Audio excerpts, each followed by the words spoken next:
Pharaoh Hor-Aha inherited a unified kingdom from his predecessor Narmer and became a key figure in the first dynasty of Egypt. Here's a detailed look at his reign.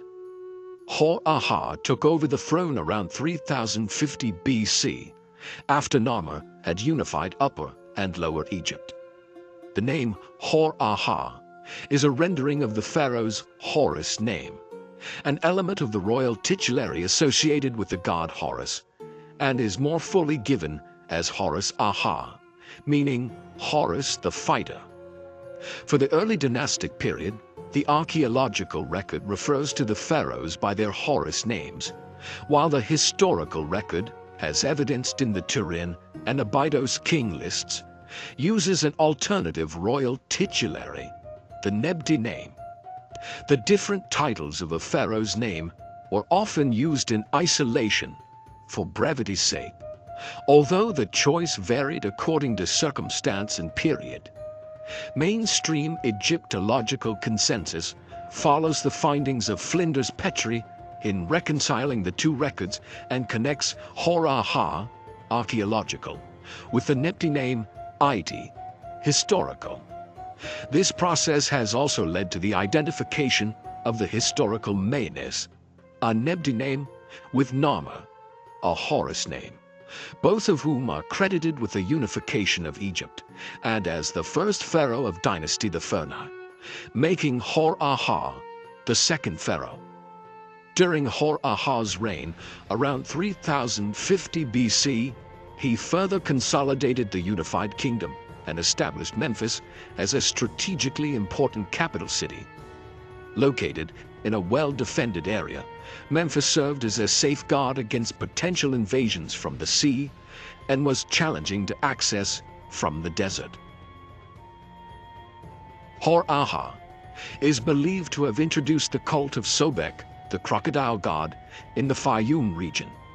Sobek, known for his strength and power, later gained popularity during the Middle Kingdom and became associated with the god Horus. Additionally, Hor-Aha likely established the cult of the Apis bull in Memphis, a religious practice that endured until 400 AD. The worship of Apis extended through the Greek and Roman periods, symbolizing the renewal of life for the god Ptah, and later becoming assimilated with Osiris, the ruler of the underworld, reflecting the belief in life after death. Despite enjoying a relatively peaceful reign, Hor-Aha initiated a series of military campaigns against Egypt's southern neighbor, Nubia, and its western neighbor, Libya.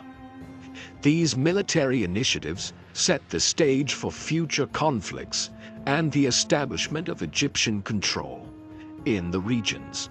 He also engaged in trade relations with Syria-Palestine, further expanding Egypt's influence and economic opportunities.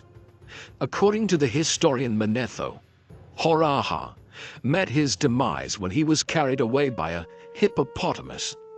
Although this account may be legendary, it highlights the importance of the Nile and its wildlife in ancient Egyptian culture. Hor-Aha's tomb, consisting of three spacious chambers known as B10, B15, and B19, is situated directly adjacent to Narmer's tomb, highlighting the continuity and close connection between the reigns of these early Egyptian kings. One striking innovation in Hor-Aha's tomb is the burial of members of the royal household alongside the pharaoh, including servants, dwarfs, women, and even dogs, reflecting the diverse roles and significance of these individuals in the royal court. Adjacent to Hor-Aha's main chambers, a total of 36 descendant burials were arranged in 3 parallel rows, providing additional insights into the social structure and practices of the time. 3-4. As a symbol of royalty and power, Hor-Aha was honored with a group of young lions in his tomb, serving as a representation of his royal status and authority. His tomb continues to fascinate and provide valuable insight into the early dynastic period of ancient Egypt.